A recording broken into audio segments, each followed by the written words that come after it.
प्यारे बच्चों, अब हम करेंगे कक्षा 8 की गणित कार्य पुस्तिका प्रखर का कार्यपत्रक 81 और 82।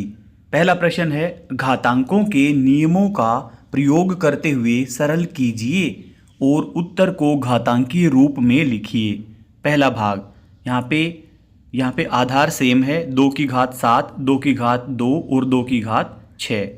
तो आधार सेम होने पर घात आपस में जुड़ेंगी, तो 7 में 2 जोड़ेंगे, 7 और 2 9 और फिर 6 तो 15, 2 की घात 15। दूसरा भाग, p की घात 6 भाग p की घात 2।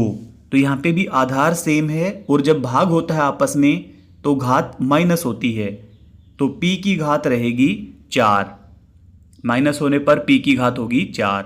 फिर आगे तीसरा भाग, 6 की घात 2 और उसकी भी घात 4।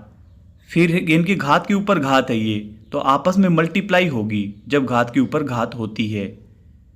तो ये होगा 6 की घात 4 दूनी 8 और फिर है भाग 6 की घात 8। तो ये आधार सेम है और यहाँ पे घात दोनों की 8 8 है, तो यानी कि घात 0 आएगी, 6 की घात 0। और किसी भी संख्या की जब घात 0 आती है तो उसका मान होता है 1।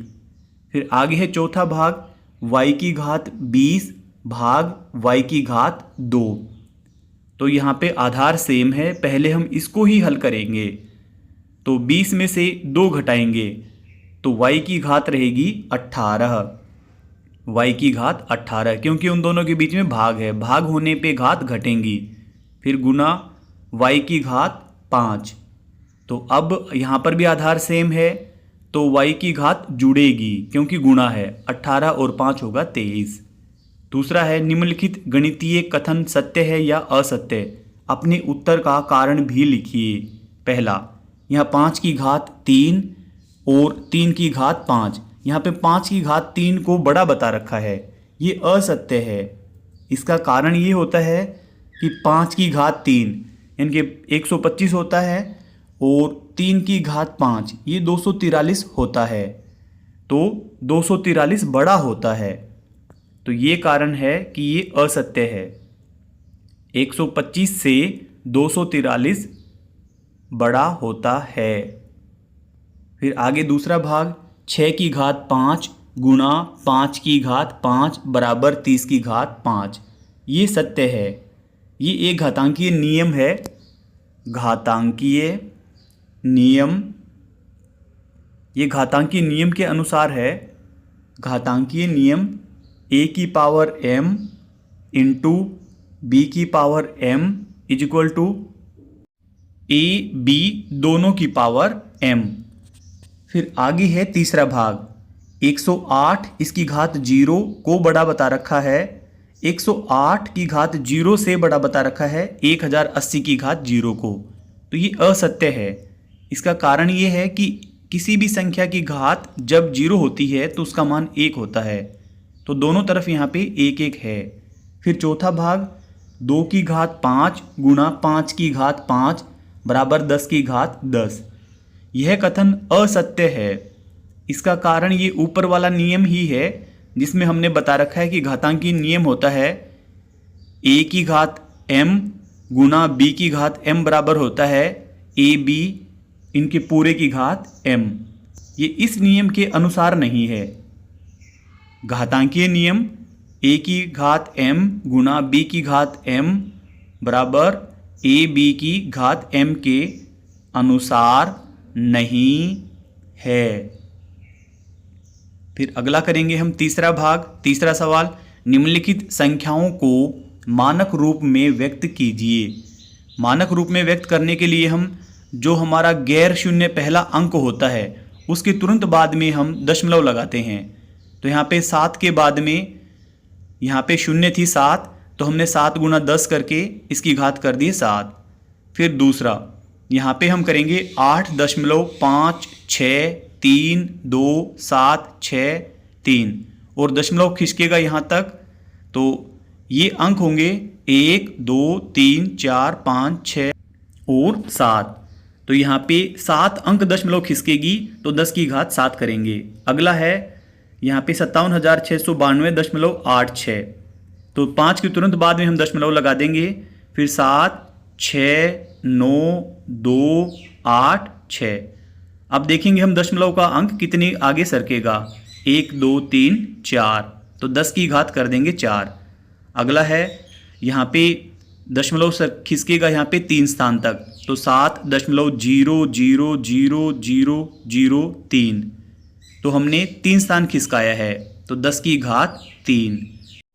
पांचवा है दशमलव यहाँ पे है और हमें खिसकाकर यहाँ तक लानी है, तो 8.98989898989, तो ये कुल 12 अंक हैं।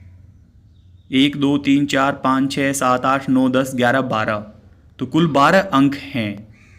तो यहाँ पे 10 की घात। अब हम देखेंगे कितना अंक खिसकेगा। एक यहाँ से 1, 2, 3, 4, 5, 6, 7, 8, 9, 10, तो 10 की घात कर देंगे 10 अंक खिसकेगा।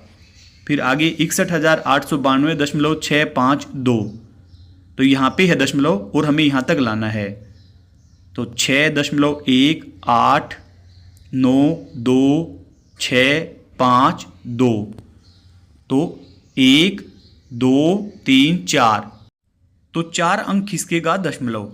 फिर आगे प्रश्न नंबर 4, निम्नलिखित संख्याओं को सामान्य रूप में व्यक्त कीजिए। तो यहाँ पे है 10 की घात 5, तो ये दशमलव 5 स्थान पीछे खिसकेगा 10 की घात 5 होने के कारण। तो यहाँ पे अंक हैं 1, 2, 3, 4, तो 1 हम शून्य लगा देंगे। 5, 7, 8, 3, 2, अब 1 हम पीछे शून्य लगा देंगे। अगला है 10 की घात 2, तो ये 2 स्थान पीछे खिसक जाएगा दशमलव। 3, 6, 0, अब यहाँ पे दशमलव आएगा, उसके बाद में 7।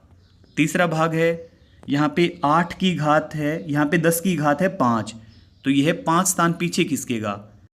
7, 0, 0, 5, 7 और 0। फिर चौथा 9.85, तो यह भी 2 स्थान पीछे खिसक जाएगा क्योंकि 10 की घात 2 बता रखी है। पांचवा, सत्य असत्य कथनों को छांटिए। पहला, a की घात m गुना a की घात n गुना a की घात p बराबर a की घात m plus n plus p होता है, तो ये सत्य है। आधार सेम है तो पावर जुड़ेंगी, घात जुड़ेंगी। दूसरा, a की घात m भाग a की घात n बराबर a की घात n माइनस m होता है, ये कथन असत्य है क्योंकि m माइनस n होता। फिर है तीसरा, a की घात m और उसकी भी घात n बराबर a की घात mn होता है, तो ये सत्य है। जब घात के ऊपर घात होगी तो वह मल्टीप्लाई होगी। चौथा, a की घात 0 बराबर 0 होता है, ये असत्य है क्योंकि किसी भी संख्या की घात 0 होने पर 1 के बराबर होता है। अगला कार्यपत्रक नंबर 82 है। दक्षता में बता रखा है समांतर प्रतिच्छेदी एवं तिर्यक रेखाओं की समझ बना पाना। पहला, क्या नीचे दी गई रेखाएं एक दूसरे को प्रतिच्छेद करेंगी? यदि हाँ तो स्केल की सहायता से रेखाओं को आगे या पीछे बढ़ाते हुए प्रतिच्छेद बिंदु बनाइए। तो पहला, तो यहाँ पे तो दोनों रेखाएं आपस में प्रतिच्छेद करती हैं, तो ये हाँ। अब दूसरा जो है, इसको हम स्केल लेकर के आगे बढ़ा देंगे, तो ये देखने में भी हमें लगता है कि ये प्रतिच्छेद करेंगी क्योंकि ये समांतर रेखाएं नहीं हैं।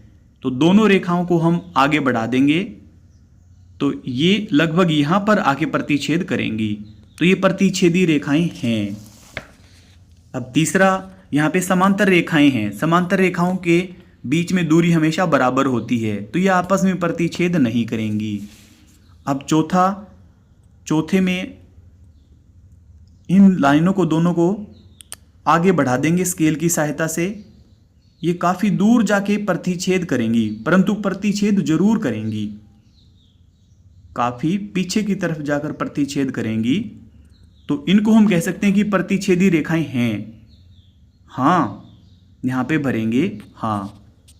अगला है पांचवा, तो ये भी प्रतिच्छेदी रेखाएं हैं क्योंकि आपस में समांतर रेखाएं नहीं हैं। इन दोनों को आगे बढ़ाएंगे, लाइनों को, इन दोनों रेखाखंडों को आगे बढ़ाएंगे तो ये जरूर प्रतिच्छेद करेगी। ये यहाँ पे प्रतिच्छेद किया है तो यहाँ पे भरेंगे हाँ। फिर आगे है आकृति को देखकर नाम लिखिए। तो ये आकृति है, इसके अनुसार जो हमसे क्वेश्चन पूछे गए हैं वो बताएंगे हम।